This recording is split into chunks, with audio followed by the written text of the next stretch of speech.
అందరికీ నమస్కారం. ఈ సమావేశానికి హాజరైనటువంటి పెద్దలందరికీ నా పాదాభివందనాలు తెలియజేస్తున్నాను. ముఖ్యంగా పాషమన్న, ఇప్పుడే వెళ్ళినటువంటి పృథ్వీ అన్న, మన సాయిరామ్ అన్న, వీళ్ళందరికీ ధన్యవాదాలు తెలియజేస్తున్నాను. కేకే కమిటీ అంటేనే కాలయాపన కమిటీ అన్నదని మొదట వేసిన రోజు నుంచి మొత్తుకుంటుండ్రు.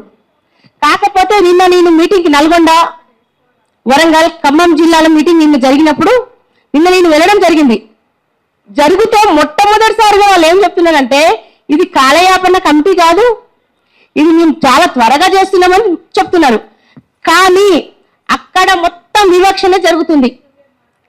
అక్కడ జేఏసీ వాళ్ళకి మాత్రమే, ఇక మనం మనం పేరు చెప్పుకోవడానికి భయపడాల్సిన అవసరం లేదని కోదండరామ్ సార్ గారు అక్కడ జేఏసీ వాళ్ళకు మాత్రమే అవకాశం ఇస్తున్నారు. లేకపోతే ఆయన చెంచాలుగా అట్లా మాట్లాడకూడదు. కానీ ఇంకా మా అన్నలతో ఈ మధ్య కాలంలో కొంత తిరిగి మా అన్నలు లాంగ్వేజ్ వస్తుంది నాకైతే. వాళ్ళ చెంచాలు ఒకరిద్దరు పెట్టుకున్నారు. వాళ్ళు ఏ పేపర్ అయితే ఇస్తారో వాళ్ళే మాట్లాడాలా. లేకపోతే ఏం చేస్తున్నారంటే ఆ పేపర్ పట్టుకొని చింపుతున్నారు, చింపి కింద పడేస్తున్నాడు. నిన్న మా వాళ్ళు ఏం చేసినారంటే ఒక వీడియో ఫొటోస్ కూడా తీసి పెట్టినారు. దాని తర్వాత మహిళా ఉద్యమకారుల గురించి మాట్లాడడంలో సరే కొంతమంది, ఇప్పుడు నేనున్నా, నా భర్త నాకు ఉద్యమంలో సపోర్ట్ చేసిండు, నా భర్తతో పాటు నా మీద కూడా ఎఫ్ఐఆర్లు అయినాయి, మాకు ఎంకరేజ్ చేసిండు కాబట్టి పర్వాలేదు. కానీ ఇంకొంతమంది ఉంటారు, అప్పుడు నాకు పిల్లలు లేరు కాబట్టి నాకు నడిచింది, పిల్లలు ఉన్న వాళ్ళ మీద ఎఫ్ఐఆర్ లేవు, అటువంటి వాళ్ళని కూడా తీసుకోమని చెప్తే అట్లా తీసుకుంటారు, మాట్లాడతారు.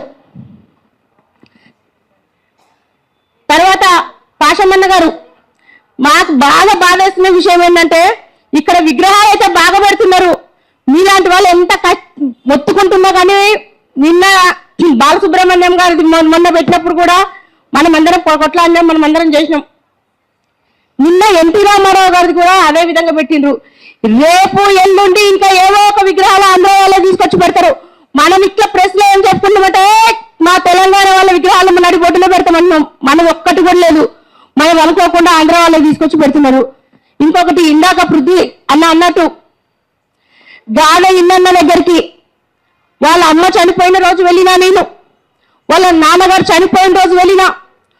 మొన్న చనిపోయిన రోజు అయితే అన్నకి కాలు ఇంతలా వాసిందన్న.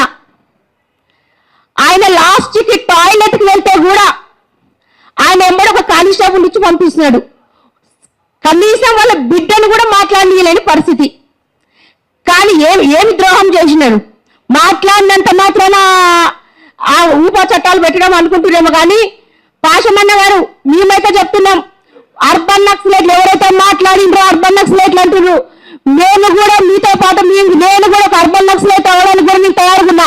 ఎవరేమన్నా చేసుకోండి, నేను చేసుకున్నా, నేను జైలుకి పోయినా నా భర్త మాత్రం నాకు సపోర్ట్ ఉంటాడు, ఏం లేదు, ఇబ్బంది ఏది లేదు, మీలాంటి వాళ్ళు ఉంటారు. కానీ గాల ఇన్న పరిస్థితి చూస్తున్నా నేనైతే ఆ రోజు ఏడ్చిన. లాస్ట్కి వాళ్ళ భార్య వాళ్ళ పిల్లలైతే ఎంత ఘోరమన్నా అన్న పరిస్థితి. యూరన్కి వెళ్తే కూడా బయట కానిస్టేబుల్. కానీ ఎటువంటి ఉన్నా కానీ అన్న, మీలాంటి వాళ్ళు, పృథ్వీ గారు లాంటి వాళ్ళు ఉంటే మాత్రం మీ ముందుకు మాది చిన్న ఒక ఆవగింజంత వాళ్ళం మీ ముందు. మేము మీతో కలిసి ముందుకు నడవడానికి అందరు తయారున్నామన్నా. జై తెలంగాణ, జై భీమ్.